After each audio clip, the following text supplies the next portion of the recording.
Continuamos então com a terceira parte da palestra sobre vacinas como elemento-chave para a contenção das resistências antimicrobianas e antivirais. Na mesma notícia da Nature, além do efeito profilático e da proteção de rebanho, as vacinas foi mostrado na notícia que as vacinas têm um efeito de diminuição no uso de antibióticos, e isso tem um impacto também na diminuição da disseminação de resistência, porque as vacinas, até mesmo vacinas contra vírus, elas diminuem a necessidade do uso de antibióticos. E assim, por exemplo, as vacinas contra vírus, elas diminuem a necessidade de uso de antibióticos usados para tratar infecções virais. E dessa forma, com a diminuição do uso de antibióticos, também se diminui a pressão seletiva para selecionar bactérias e vírus, bactérias resistentes, no caso.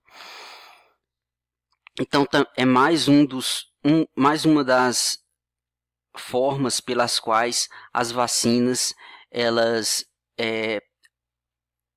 diminuem a disseminação de resistência a antimicrobianos, diminuindo a necessidade de uso de antibióticos, tanto porque elas previnem infecções bacterianas, como porque elas previnem infecções virais, e as infecções virais muitas vezes são tratadas de forma equivocada com antibióticos. Então as vacinas diminuem esse uso, até o uso equivocado de antibióticos. Além disso, as vacinas, como nós já falamos, elas têm uma pressão seletiva nula. Isso é explicado pelo fato de que as vacinas previnem a infecção, impedem que a infecção se instale no organismo. Já os antibióticos têm alta pressão seletiva, porque eles selecionam bactérias quando a infecção já está instalada no organismo. Alguns dos exemplos que são dados na mesma notícia é o caso da diminuição, após a introdução de uma vacina na Nova Zelândia, diminuiu-se grandemente a resistência de gonococos. Outro exemplo é dos Estados Unidos. Com a introdução de uma vacina contra pneumococos, diminuiu-se grandemente a resistência de pneumococos a macrolídeos, os macrolídeos são uma classe de antibióticos, dentre os quais um conhecido é a azitromicina. E ainda mais um artigo que é citado na notícia da Nature e que corrobora essa eficácia vacinal na diminuição da resistência é um estudo feito na África, no qual houve uma diminuição da resistência de pneumococos ao antibiótico penicilina, depois da introdução de uma vacina. Bom, contextualizando ainda em relação aos antibióticos, essa outra notícia da Nature, ela mostra que nos últimos anos, houve uma emergência de gonorreia intratável, porque houve uma emergência de cepas resistentes a antibióticos, de forma que, em um estudo feito pela OMS, 60% dos países analisados já haviam retratado algum caso de gonorreia resistente até mesmo aos antibióticos de último recurso, que são aqueles antibióticos mais potentes utilizados para tratar infecções. Então, a resistência, a emergência de resistência à gonorreia tem sido um problema de saúde pública mundial nos últimos anos. Nesse contexto, esse estudo feito na Nova Zelândia mostrou a efetividade de uma vacina contra a meningite B contra a gonorreia. Foi um estudo retrospectivo, caso controle, feito na Nova Zelândia, e esse estudo mostrou que após uma epidemia de meningite, foi introduzida uma vacina contra a meningite B. uma epidemia causada pela bactéria Neisseria meningitidis, que é o agente etiológico da meningite.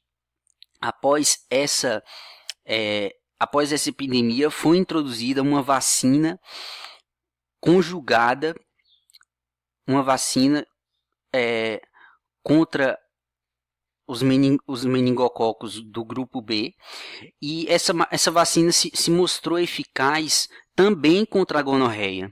Isso é explicado pelo fato de que a Neisseria meningitidis, que é a bactéria que causa a meningite, e a Neisseria gonorrhea, que é a bactéria que causa a gonorreia, elas têm uma semelhança genética muito grande. É de 80% a 90% de semelhança genética entre as duas.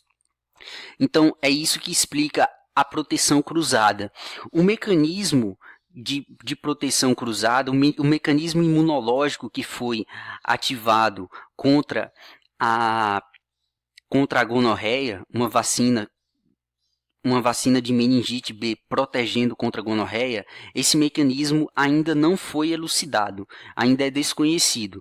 O que se sabe é que a vacina meningocócica B, que foi a vacina introduzida na Nova Zelândia, ela levou a uma eficácia de 31% na prevenção de gonorreia. Isso é um dado muito relevante no sentido de que a Neisseria gonorrhea tem altas taxas de resistência, e com a diminuição da incidência da gonorreia, diminui-se também os casos de gonorreia resistente aos antibióticos de último recurso. Então aqui esse gráfico mostra que após a introdução da vacina em 2008, a linha vermelha mostra o número de casos de gonorreia. Após a introdução da vacina em 2008, houve uma queda na incidência de gonorreia, e acompanhando essa queda na incidência de gonorreia, ocorreu também a queda no número de casos resistentes a antibióticos. Então, isso também comprova a efetividade vacinal. Esse outro estudo, incidência de resistência a macrolídeos em Streptococcus depois da introdução de uma vacina pneumocócica conjugada, avaliação baseada em população, esse estudo mostrou que houve, é um estudo feito em Atlanta, Geórgia, nos Estados Unidos, e o estudo mostrou que no período de 1994 a 1999 houve um grande aumento da resistência de Streptococcus pneumoniae contra macrolídeos, que são uma classe de antibióticos. Acontece que no ano de 2000 foi introduzida a vacina pneumocócica conjugada heptavalente, vacina PN7. E essa vacina, ela teve um grande impacto na resistência antimicrobiana. Foi observada uma queda de 73% na resistência a macrolídeos. E o que se sabe também é que durante a introdução, a implementação da vacina, ainda houve uma escassez de vacina, que comprometeu a cobertura vacinal. Então, esses 73% de diminuição na resistência ocorreram apesar da escassez da vacina, que levou a uma não cobertura vacinal completa. Muitas crianças, essa vacina foi introduzida para crianças entre 0 e 4 anos. E muitas crianças não receberam todas as doses que eram necessárias, mas mesmo assim houve uma queda vertiginosa na incidência de doença causada pelo Streptococcus pneumoniae, e com essa diminuição na incidência houve também uma queda muito grande, de 73% na resistência a antibióticos. Esse gráfico do mesmo estudo mostra a queda na incidência de doença causada pelo Streptococcus pneumoniae na cidade de Atlanta, nos Estados Unidos. A vacina foi introduzida em 2000. De 1994 a 1999, houve um aumento no incidência do número, um aumento na incidência de doença pneumocócica invasiva. Com a introdução da vacina em 2000, essa incidência caiu. Em azul, nós observamos o número de casos suscetíveis aos antibióticos, aqueles que podiam ser tratados com antibiótico. Em vermelho e em roxo, nós vemos número de casos que são resistentes aos antibióticos. Em vermelho, a resistência codificada pelo gene ERM, e em roxo a resistência codificada pelo gene MEF.